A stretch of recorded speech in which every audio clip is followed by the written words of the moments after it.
Welcome to Reedwood Creek Farm. I'm James. I'm the fourth kid in our sibling lineup. My role on the farm is taking care of most of the animals and doing the rotational grazing, which is what we're going to talk about today. And we have a few dairy cows, we have sheep, we have goats, livestock guardian dogs, and puppies. We have a bunch of chickens and a few ducks, cats, and rabbits, and that's about it.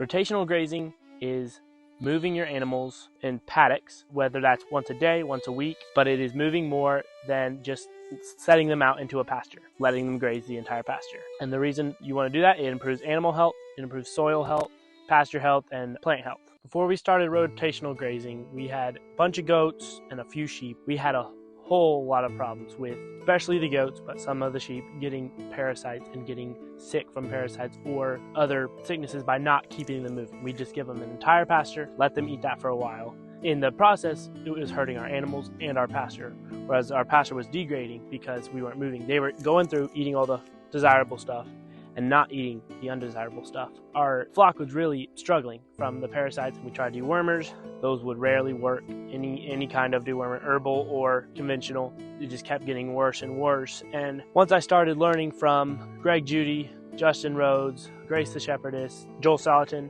seeing what they were doing and how their flocks were thriving and everything, it made me start looking into it and learning about it and wanting to actually do it.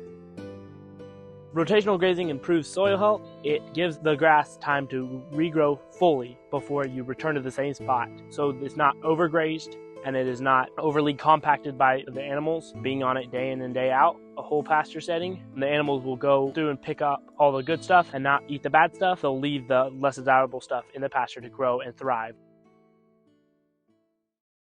I found it best to move animals once a day, maybe even twice a day. At first I started with once a week, move them to a new paddock, and that cut back a lot on the sickness and any problems we've had. But then once I went to once a day, that cut back so much, and now we barely have any health problems at all, ever.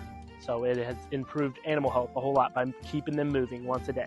When I was doing once a week of moving my animals, I thought, wow, once a day, that would be way too much work. But in fact, it was not 7 times as much work moving once a day. It is little more work, but it is also, once you get in a routine, it's very easy to keep going and do it daily. Paddock sizing is based off of how many animals you have, how lush your grass is, what time of year it is too, because in spring, you want to move them fast and give them bigger paddocks, whereas in summer, you don't want to give them as big paddocks because you don't have plenty of grass to eat. I always have one paddock in front of the other. So I started with every week, moving animals to a separate pasture area. And that helped a lot with the problems we were having. It cut them about in half, but the problems were still there. There was still some deaths in our flock, and we could not fix it still, even though it cut back. So I did that for about 6 or 7 months, just once a week. And then once I decided to go to once a day, that cut down our sickness to almost none immediately, and it started improving the soil, pasture health, and also our animals' health. There was still some parasites on the pasture, but now, after doing once a day rotation for over a year, we have no problem with our flock. It is a big blessing, and not feel discouraged, because when before rotational grazing, it was so discouraging. We heard many people's stories of how they got out of goats and sheep because they could not keep them healthy. So the reason not moving them can cause them to get sick is because if they're on a big pasture, they are going through the pasture, their manure and urine eventually will get all over the pasture. As the grass starts growing back, the manure doesn't have time to decompose, and there are parasites in the manure.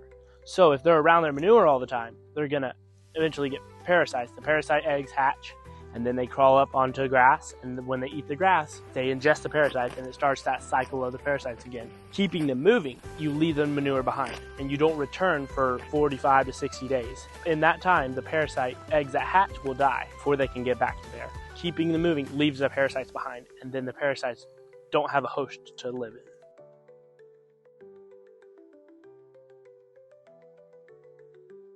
Hay bombing is where you give them a paddock, you spread out hay on that paddock. It doesn't have to be too big. You don't want it too small based on how many animals you have. You want to spread it not too thick on the ground, so they'll eat like half of it or more than half of it, but then you want to leave some on the ground, so the animals will be stomping it into the ground, adding carbon and organic matter, and they'll also be manuring, and so they're adding fertilizer to the ground. And the hay will have seed in it. There'll be new grasses, and so moving them once a day, or you can do 2 or 3 days. You don't want to leave them there too long. You might think, oh, it's wasting hay. Well, it's also building soil and building organic matter for your pastures, so much better grasses will grow. This pasture behind us, this is what we did this winter. We fed the hay on the ground. We did hay bombing. I had 1-day paddocks. I moved them each day, so they were pretty small. Kept them moving, so fed hay there for a day, and they'd eat most of it, not all of it. You want it about 1 inch to 2 inches thick. Wherever you leave, not too thick, but just a good layer across the field. All this seed has come up so well, and we've seen the greatness of hay bombing and seeing the improvement of our pastures already. A lot of work on the front end, but there's yield. You can see the yield, and you might think we're wasting hay and we're wasting money by buying hay. Well, it's going to go to your pastures, and you're going to be thankful for that in the end. So for rotational grazing, for cows, you can use 1 or 2 strands of electric wire. You can train that to cows pretty easily. But for sheep, they'll try fences much more. So I found electric netting works very well. That can keep sheep in. They're very easy to train. And as long as you keep it hot, they're not going to really try to get out. They might test it a couple times, but building electric nets is pretty easy to do. And so it is not hard to set up paddocks each day. So this is our mobile shade structure that we are using right now. It is an 8x16, 75% shade cloth, which we will link in the description, attached to 2 cattle panels that are attached together. And to keep it in an arch, we have 3 strings tied across, just to keep it in an arch across. It's not tied down or anything, but if there was going to be wind, we could tie it down pretty easily. But this has worked really well for our cows. It can support 2 or 3 cows. It's pretty new to us, and I just built it a few weeks ago, but it has worked very well. The cows really like it. What I do with this is, in each paddock, I look for the least productive spot, and I put this on top of it. The cows will spend time underneath here and will urinate and put down their manure under there because it's the comfortablest place. And since it's the most degraded part of the paddock, that will get the most fertilizer for it to regrow back better. Put this where it needs more fertilizer, more help. This is advertised to take the heat down 20 degrees lower, but I honestly don't think it feels like 65 in here right now. It's 85 outside. I think it's not quite 20 degrees because otherwise it'd be really comfortable, but it's better, but not 65. Worm droppings have the pH of 7, which is perfect for the soil, and they will add fertility to your pasture. And so by the cows stepping on and laying down the grass, they ate the tips off, but then by sitting down and walking around, they have laid on the ground for the earthworms to eat, because the earthworms can't come up to direct sun. They're not walking on stilts to eat grass. That's a line from Greg Judy. You got to lay it down for them. So that is what was perfectly done here. So in conclusion, I hope you can see the benefits of rotational grazing and learned from this video. You can go do it yourself and find the wonderfulness of rotational grazing. Thank you so much for watching. Remember to hit that subscribe button. Watch this video here and here and here and here and right here.